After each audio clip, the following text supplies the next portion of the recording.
आज जो टॉपिक हम लोग पढ़ने जा रहे हैं है इंट्रोडक्शन टू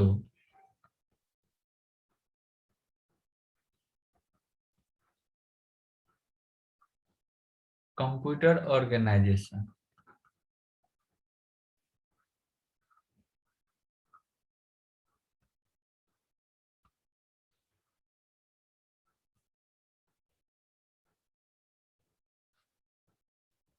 तो कहोगे कि सर कंप्यूटर ऑर्गेनाइजेशन क्या है? तो दो चीज होता है। एक पेपर होता है computer organisation organisation and architecture, ठीक है। एक पेपर होता है कंप्यूटर आर्किटेक्चर। तो एक चीज तुम देख रहे हो कि आर्किटेक्चर दोनों में, आर्किटेक्चर यहाँ भी है, आर्किटेक्चर यहाँ भी है। क्या नहीं है इसमें? तो ये ऑर्गेनाइजेशन इसमें नहीं है। तो इस स्थिति में हम लोग का जो पेपर है वो है कंप्यूटर ऑर्गेनाइजेशन एंड आर्किटेक्चर। लेकिन वही अगर इलेक्ट्रिकल वाले को जनरली अगर पढ़ना होता है तो उसको सिर्फ कंप्यूटर आर्किटेक्चर पढ़ना होता है। कुछ ना कुछ तो डिफरेंट है, कुछ ना कुछ तो एक्स्ट्रा ऐड है इसमें, जो कि हमको पढ़ना है कंप्यूटर ऑर्गेनाइजेशन एंड आर्किटेक्चर में। तो इसीलिए सबसे पहले जानते हैं कि कंप्यूटर ऑर्गेनाइजेशन होता क्या है, आखिर इसका गोल क्या है, ये हम क्यों पढ़ते हैं, और अगर ये पढ़ते हैं तो आर्किटेक्चर से ये डिफरेंट कैसे है, ऑर्गेनाइजेशन जो है वो आर्किटेक्चर से डिफरेंट कैसे है। तो सबसे पहले हम जान लेते हैं कि इसका गोल क्या है, कंप्यूटर ऑर्गेनाइजेशन का गोल क्या है। तो इसका गोल है कि किसी भी, जैसे हमारा कंप्यूटर है बहुत सारे पार्ट से मिलके बना हुआ है, keyboard mouse so and so hardware जो भी है, बहुत सारे पार्ट को मिला करके, बहुत सारे कंपोनेंट को मिला करके हमारा कंप्यूटर बना हुआ है। तो हमारा ऑर्गेनाइजेशन का गोल होता है कि सारे कंपोनेंट का, सारे पार्ट्स के यूटिलाइजेशन को, परफॉर्मेंस को इंक्रीज करना, यानी कि उसको इम्प्रूव करना, उसके जो भी यूटिलाइजेशन है या परफॉर्मेंस है हर एक पार्ट का, उसको हम इम्प्रूव कैसे कर सकते हैं, उसी के लिए हम क्या अप्लाई करते हैं, तो कंप्यूटर ऑर्गेनाइजेशन। ऑर्गेनाइजेशन वर्ड से तुम थोड़ा बहुत समझ रहे होगे कि हमारा कॉलेज जो है एससीई सहरसा जो है वो एक ऑर्गेनाइजेशन है कि नहीं है। उसमें क्या होता है कि हर एक स्टूडेंट का, जितना भी स्टूडेंट है या जितना भी फैकल्टी है, स्टूडेंट डील होता है टीचर से, फैकल्टी से, फैकल्टी लोग डील होते हैं प्रिंसिपल सर से या फिर एकेडमिक इंचार्ज या so and so, principal sir deal होते हैं हमारे डिपार्टमेंट से, यूनिवर्सिटी से। लेकिन वो हायरार्की का काम क्या है? यूनिवर्सिटी हमेशा चाहता है कि हमारा हर एक कॉलेज इंप्रूव करे, कॉलेज हमेशा चाहता है, हमारा जो भी एडमिनिस्ट्रेशन है वो हमेशा चाहता है कि हमारा जो फैकल्टी मेंबर है, देखते होगे एफडीपी होता है, फैकल्टी डेवलपमेंट प्रोग्राम होता है। फैकल्टी डेवलपमेंट प्रोग्राम का गोल क्या है कि हमारा फैकल्टी जितना ज्यादा से ज्यादा क्वालिटी फुल हो, जिससे कि हमारे स्टूडेंट को अच्छे से अच्छे क्वालिटी का जो है एजुकेशन वो डिलीवर करवा पाए। हर एक फैकल्टी का क्या गोल होता है कि हमारा स्टूडेंट जितना ज्यादा क्वालिटी फुल हो सके, जितना कुछ हमको डिलीवर करना हो वो हम डिलीवर करने के लिए तैयार हैं। ऐसे डिलीवर करना है कि वो उसको इजीली समझ में आ जाए। तो आखिर जब गोल देखो तो यहाँ ऊपर से नीचे तक का एक ही गोल है कि हमारा स्टूडेंट जो है वो कितना ज्यादा से ज्यादा इंप्रूव कर सके। Each and every student, each and, ऐसा नहीं है कि जो इंटेलिजेंट है, कोई भी इंटेलिजेंट और कोई भी जो कहोगे कि कमजोर वीक होता है पढ़ने में, वैसा कुछ नहीं होता है। डिपेंड करता है कि तुम कंसंट्रेट कितना हो, तुम समझ कितना रहे हो। जितना नहीं समझने में स्टूडेंट का दोष है, स्टूडेंट का तुम कह सकते हो कि गलती है, उससे ज्यादा गलती टीचर का है। अगर टीचर इंटेलिजेंट स्टूडेंट को तो सब कोई डिलीवर करवा सकता है, रियल टीचर तो वही है, रियल फैकल्टी तो वही है जो कमजोर से कमजोर स्टूडेंट को हर एक चीज इजीली डिलीवर करवा। अब हम भाषा यूज करें फ्रेंच का, हमारा स्टूडेंट का लेवल जो है उस लेवल से ऊपर की भाषा का यूज करें, उस लेवल से ऊपर का हम जो है सो एग्जाम्पल प्रोड्यूस करें स्टूडेंट के सामने में, तो क्या स्टूडेंट समझ पाएगा? नहीं समझ पाएगा। तो ये चीज है कंप्यूटर ऑर्गेनाइजेशन, जो हमारा कौन सा कंपोनेंट किस ड्राइवर पे काम करेगा, कौन सा कंपोनेंट किस तरह काम करेगा, किससे डिलीवर कर पाएगा और किससे वो डील हो पाएगा, ये सारा चीज कंप्यूटर ऑर्गेनाइजेशन का काम है। और गोल क्या है कंप्यूटर ऑर्गेनाइजेशन का? कि ईच एंड एवरी पार्ट्स का परफॉर्मेंस जितना ज्यादा से ज्यादा इंप्रूव हो सके। कोई कंफ्यूजन इसमें? कोई कंफ्यूजन किसी को? अब है कि हमारा दूसरा, देखो परफॉर्मेंस तो हाई होगा ही, इंप्रूव होगा ही, लेकिन परफॉर्मेंस इंप्रूव होने में एक बहुत बड़ा मैटर रखता है। क्या रखता है? कि हमारे कंप्यूटर का एग्जीक्यूशन टाइम कितना कम से कम हो सके। एग्जीक्यूशन टाइम कहने का मतलब क्या? कि जैसे तुम देखते होगे सिस्टम ऑन करते हो तो किसी का सिस्टम जो है सो तुरंत ऑन हो जाता है, किसी का सिस्टम थोड़ा टाइम लेता है ऑन होने में।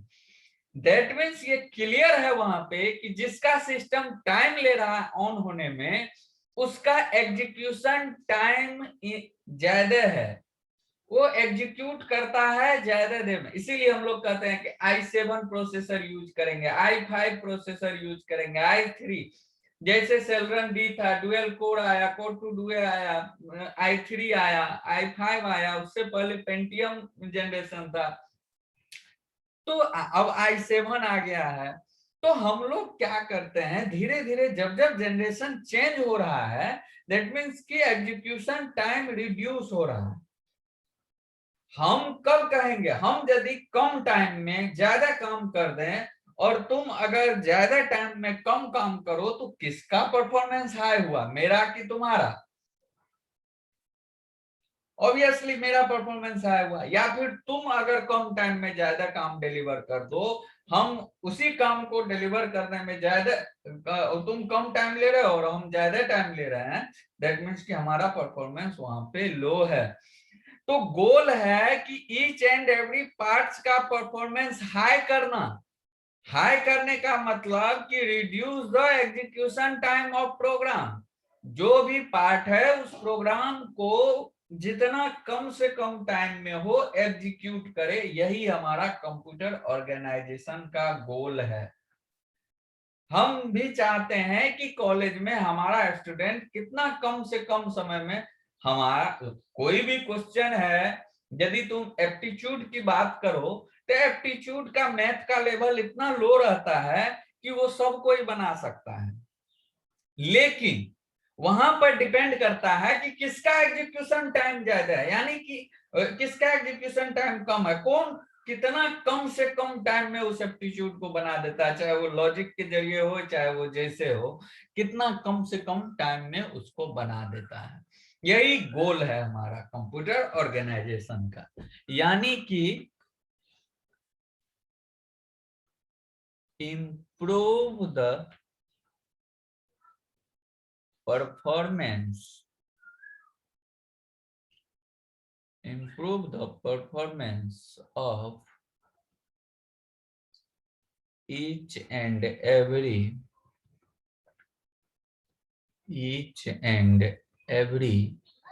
पार्ट्स या फिर कंपोनेंट कह सकते हैं, पार्ट्स ऑफ कंप्यूटर। कोई कंफ्यूजन किसी को? यानी इसको कह सकते हैं कि reduce the execution time of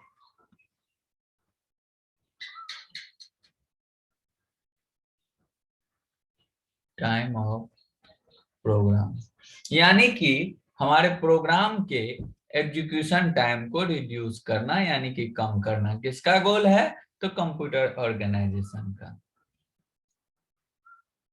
आखिर ये पॉसिबल कैसे होगा? तो वो पॉसिबल होने के लिए कुछ टर्म है जिसको कि हम यूज करते हैं, तो ये चीज ज्यादा इजीली होता है। एक एल्गोरिदम, सी पढ़े हो ना? सब पढ़े हो ना जी? Programming,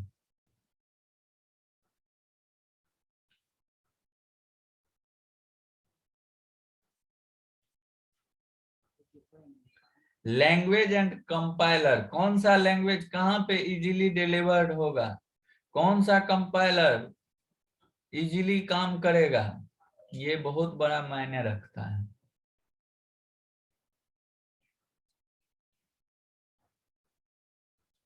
processor and memory system भी डाल दो, मेमोरी सिस्टम भी बहुत मायने रखता है। अब तुम कहोगे कि सर मेमोरी सिस्टम किस तरह से, प्रोसेसर तो समझ रहे हैं, प्रोसेसर तो सब समझ रहा होगा कि कैसे मायने रखता है, लेकिन कहोगे कि मेमोरी सिस्टम कैसे मायने रखता है इस चीज में। तो मेमोरी सिस्टम कहने का मतलब होता है कि तुम अगर सिस्टम लेने जाते हो, कंप्यूटर लेने जाते हो या मोबाइल लेने जाते हो, तुम कहते हो कि रैम कितना है। मेमोरी वर्ड जब आ जाए तो समझ लो रैम की चर्चा हो रही। तुम कहोगे कि सर ये रैम जो है, सो रैम क्यों हम इसमें रैम का वैल्यू बढ़ जाता है। अब जैसे देखो, किसी का 4 GB रैम है, किसी का 4 GB रैम है और किसी का 2 GB रैम है। अब मान के चलो कि कोई एक सॉफ्टवेयर है, इसका साइज है 3 GB, 3 GB। अब अगर इस सॉफ्टवेयर को एग्जीक्यूट करवाते हैं, इस सॉफ्टवेयर को, इस प्रोग्राम को एग्जीक्यूशन मोड में लाते हैं। हाँ,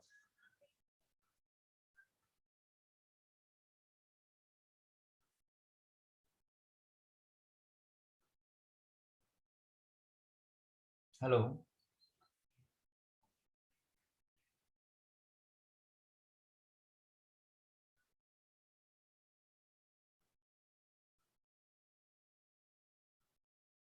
आवाज जा रही है मेरी? यस सर, आवाज आ रही है। तो अगर इस सॉफ्टवेयर को एग्जीक्यूट करवाते हैं, कोई एक 2 GB का रैम वाला सिस्टम है, तो क्या ये 3 का 3 GB एक साथ इसमें आ सकता है क्या? नहीं आएगा। तब हम लोग क्या करेंगे, तो इस सिचुएशन में हमारा सिस्टम क्या करता है कि जो 2 GB का पहले नीड है जिस उस प्रोग्राम में, उसको पहले यहाँ पे लाएगा।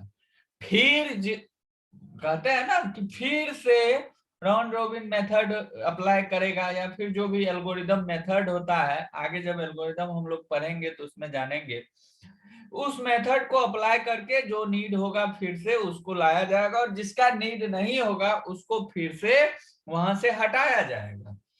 तो वो जो हमारा सॉफ्टवेयर को रैम में लाने का काम है, वो तो क्या होगा, लाना फिर हटाना, लाना फिर हटाना, जिसके कारण थोड़ा सा प्रोसेसिंग स्लो होगा। वही अगर 4 GB का रैम लगा हुआ है, तो पूरा का पूरा सॉफ्टवेयर एक साथ हमारे रैम में आ जाएगा, क्योंकि 3 GB का ही सॉफ्टवेयर है। तो हमको ये जो मेथड था जो हटाते थे, रिप्लेस करवाते थे, वो अप्लाई नहीं करना होगा, जिसके कारण हमारा जो सेकेंडरी मेमोरी से प्राइमरी मेमोरी में प्रोग्राम आएगा, यानी कि रैम में, रोम से जो प्रोग्राम आएगा, हार्ड डिस्क से जो प्रोग्राम रैम में आएगा, फिर रैम से हार्ड डिस्क में जाएगा, ये प्रोसेसिंग नहीं होगा तो टाइम कम लगेगा। इसीलिए 4 GB रिस्पेक्ट टू 2 GB जो होता है वो फास्ट होता है। और 2 GB रिस्पेक्ट टू चार्ज। वही अगर 1 GB का प्रोग्राम है तो चाहे वो 4 GB में एग्जीक्यूट करवाओ चाहे वो 2 GB में एग्जीक्यूट करवाओ, दोनों में कोई फर्क नहीं दिखेगा तुमको। लेकिन अगर बड़ा प्रोग्राम है तो वहां पर फर्क दिख जाएगा। कोई कंफ्यूजन इसमें?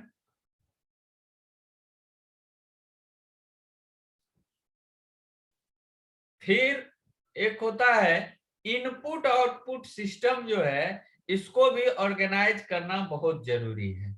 नहीं तो पता चला कि हम कीबोर्ड से इनपुट दे रहे हैं अभी या फिर राइटिंग पैड से इनपुट दे रहे हैं अभी, या 2 मिनट के बाद वो जो है सो इनपुट हो रहा है, तो ये भी हमारे एग्जीक्यूशन टाइम को इफेक्टेड करेगा।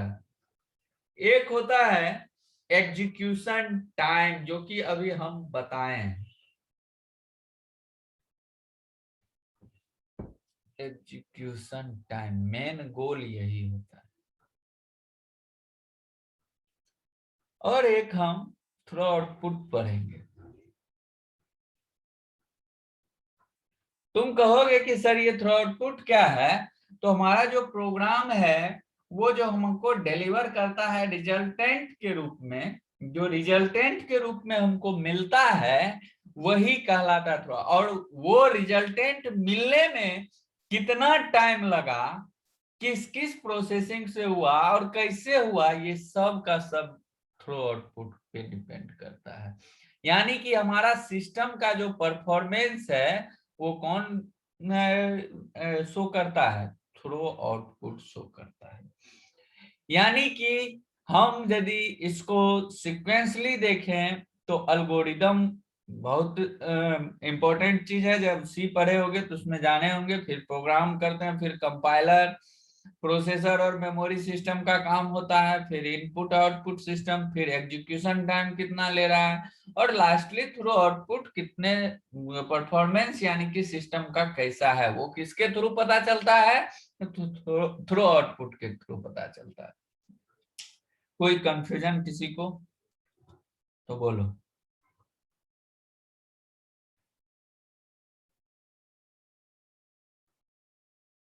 कोई सर कंफ्यूजन जी? रैम, हाँ बोलो। सर रैम बताइएगा, रैम से आवाज रिलेटेड। आवाज कट रहा है, क्या बोले? रैम? सर रैम किसी चीज में, जैसे लैपटॉप में सर रैम होता है सर 8 GB या 6 GB हम्म से, हम्म चेंजिंग किस तरह करेंगे? जैसे आपने बोला 3 GB को अगर 4 GB में डालते एक्यूरेसी पूरा अड़ जाता है पूरे एक तरह से, हम्म वही सर रिपीट कर दीजिए। इसको फिर से डिस्क्राइब कर दें। Yes sir.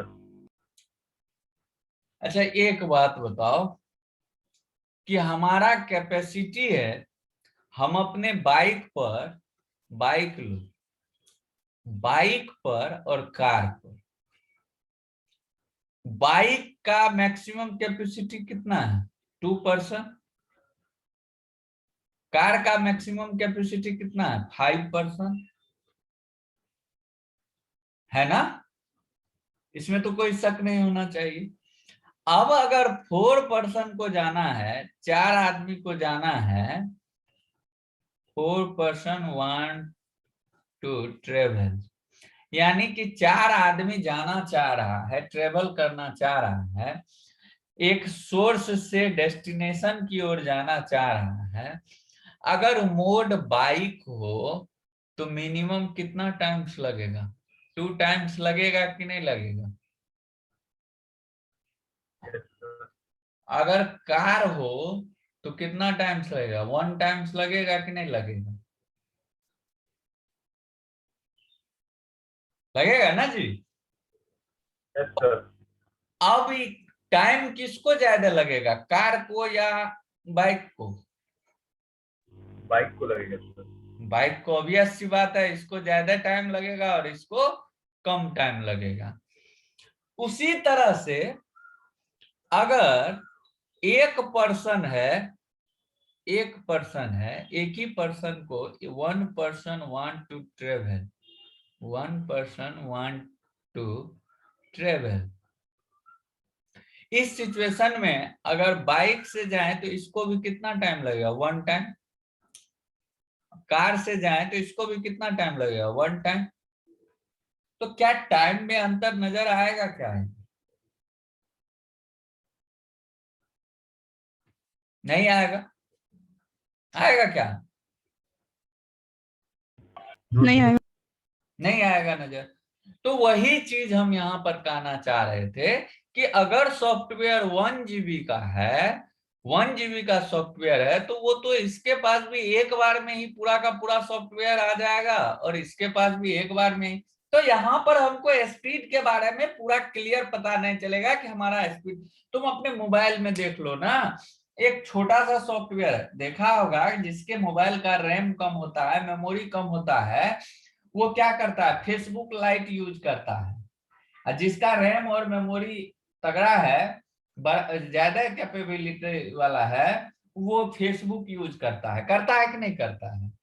अगर वही छोटा सा सॉफ्टवेयर की बात करो, एडोब एक्रोबैट रीडर की बात करो, वो एक छोटा सा सॉफ्टवेयर है, तो वो तुम्हारा कम कॉन्फ़िगरेशन वाले मोबाइल में भी उसी स्पीड में काम करेगा और ज्यादा कॉन्फ़िगरेशन वाले मोबाइल में उसी स्पीड में काम करेगा। लेकिन हमारा सिस्टम जो होना चाहिए वो क्लियर होना चाहिए। क्लियर कहने का मतलब ये है कि एक साथ एक ही एप्लीकेशन खुला हुआ होना चाहिए। अगर एक साथ मल्टीपल एप्लीकेशन खुला हुआ है तब इफेक्ट दिखेगा। क्यों दिखेगा? क्योंकि अगर 2 GB वाला मोबाइल है, कोई 4 GB वाला मोबाइल है, और दोनों में पहले से हम जो है सो 1.5 GB अपने 2 GB का सॉफ्टवेयर या 2 GB का सॉफ्टवेयर खोल रखे हैं, तो 2 GB वाला का तो पहले से फुल है, तो फिर से नया एक्रोबैट रीडर अगर ओपन करते हैं तो फिर से उसी को जो है रिप्लेस मेथड यूज करेगा। लेकिन 4 GB वाला में 2 GB फुल है, तो 2 GB उसके पास अभी भी बाकी है, तो उसमें वो फास्टली काम करेगा। लेकिन अगर दोनों का दोनों क्लीन हो, सिर्फ और सिर्फ एडोब एक्रोबैट रीडर यूज कर रहे हैं, तो दोनों में तुमको स्पीड सेम दिखेगा, क्योंकि वो छोटा सॉफ्टवेयर है और उतना कैपेबिलिटी दोनों रैम के पास है। आया समझ में या अब भी कंफ्यूजन? No sir. सर एक बात पूछ रहा था मैं ओनली, सर कोई भी सॉफ्टवेयर डाउनलोड करते हैं लैपटॉप में, कैजुअली मैटलैब डाउनलोड करते हैं, वो 40 GB का शो करता है, एप्लीकेशन 300 MB का अप्रोक्स शो करता है, तो वो सर 300 ना दिखा के 800 या 1 GB का क्यों दिखाता है सर ऐप एप्लीकेशन का डाटा? जबकि मैंने 600 लगभग 600 MB का ही डाउनलोड किया एप्लीकेशन, तो वो 2 GB से प्लस का दिखाता है रैम पर, तो वो 2 GB के अप्रोक्स लेता है रैम। पूरा फिर से बोलो, हमको पूरा समझ में नहीं आया। तो जैसे कि हम सब कोई ऐप डाउनलोड करते हैं मोबाइल में ही, अगर वो 50 MB का ही है तो शो करता है 3 MB का, ऐसा क्यों सर?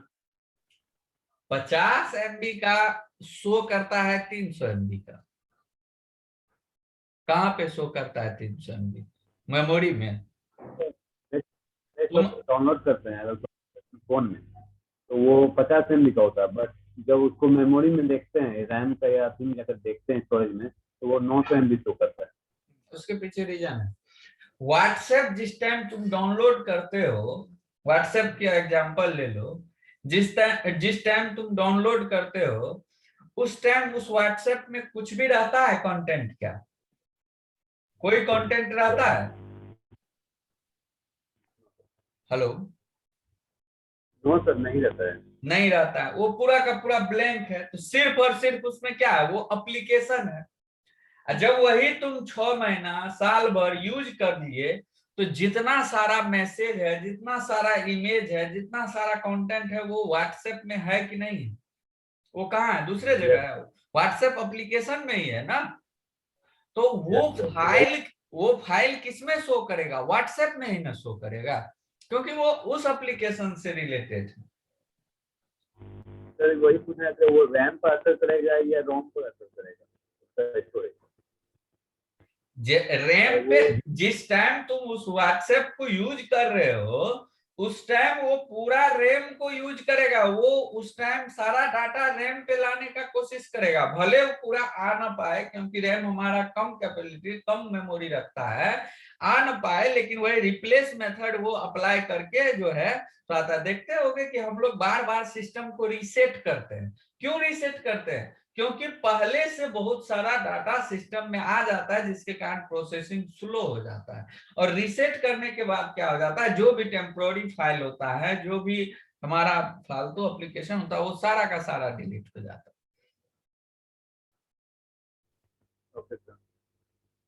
ये चीज हमेशा याद रखो, ये चीज हमेशा माइंड में रखो कि कोई भी चीज रैम में, कोई भी डाटा रैम में तब आता है जब तुम उस डाटा को एग्जीक्यूट करवा रहे हो, रन करवा रहे हो, तब रैम में आएगा, नहीं तो वो सेकेंडरी मेमोरी में पड़ा रहेगा, हार्ड डिस्क हो या मेमोरी कार्ड उसमें पड़ा रहे। जब ये तुम उस एप्लीकेशन को ऑन कर दिए, उस एप्लीकेशन को ओपन कर दिए, तो वो उस एप्लीकेशन का जितना भी रिलेटिव डाटा है, वो सब डाटा किस में आने का कोशिश करेगा, रैम में आने का कोशिश करेगा, क्योंकि वो तब जो है सो ओपन मोड में आ गया, यानी कि उसमें से किसी भी डाटा। अब तुम व्हाट्सएप अगर ओपन करते हो तो व्हाट्सएप में क्या करते हो, कहीं भी कोई भी डाटा फेच करना चाह लेते हो कि नहीं चाह लेते हो?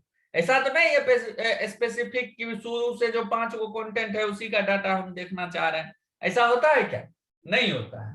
हम लोग क्या करते हैं, जितना भी डाटा है किसी को रेंडमली हम जो है सो एक्सेस करना चाहते हैं, तो इसीलिए व्हाट्सएप से रिलेटेड जितना भी डाटा है वो सब डाटा जो है सो रैम में आने का कोशिश करता है, और आता है भले वो रिप्लेसमेंट से आए। और कोई कंफ्यूजन? जब तक उसको ओपन नहीं कर रहे हैं तब तक वो जो है सो हमारे सेकेंडरी मेमोरी में ही पड़ा हुआ रहता है। और कोई कंफ्यूजन? क्लियर है ना पूरा? तो इसको लिख लो, लिखो, स्क्रीनशॉट मत लो, स्क्रीनशॉट लो तो बाद में उसको लिखने का कोशिश, लिखो उसको, क्योंकि वो स्क्रीनशॉट ही रह जाता है, वो बाद में एग्जाम में यही कहा जाता है कि हम लोग कुछ नहीं पढ़े। ठीक है, क्योंकि वो स्क्रीनशॉट मोबाइल में तुम्हारा जब तक एग्जाम आएगा, उस स्क्रीनशॉट के बाद हमको लगता है कम से कम 2000 फोटो आ जाएगा, तो तुम ढूंढ भी नहीं पाओगे। क्या गलत बोल रहे हैं?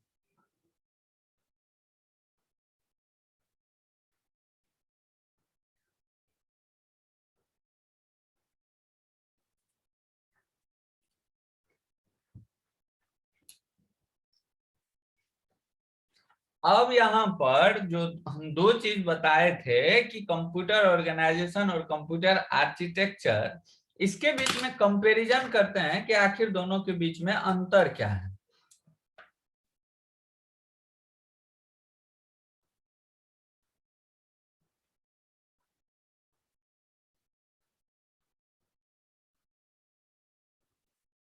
Comparison between computer architecture and computer organisation.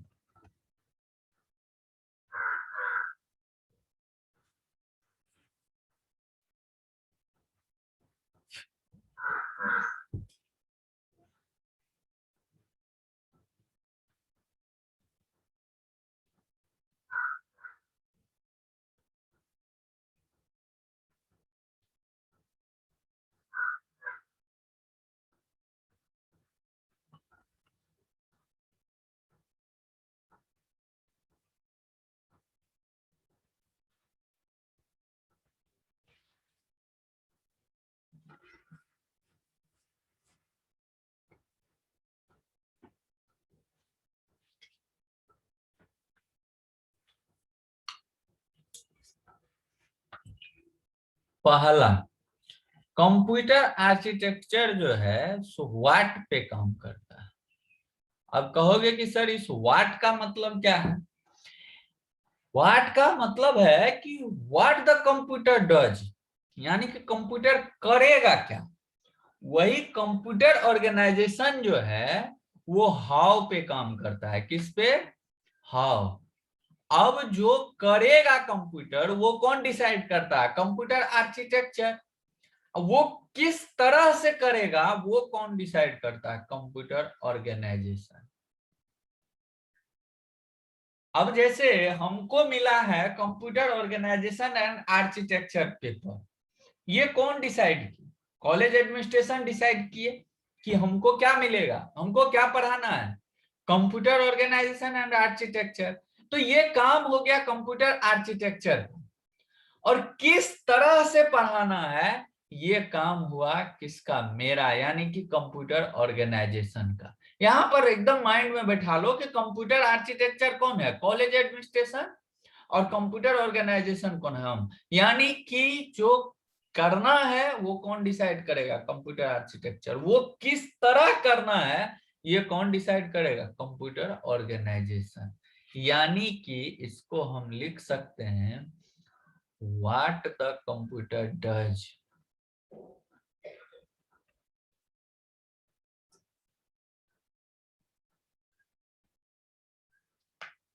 और ये क्या लिखेंगे, how the computer, how the computer do it.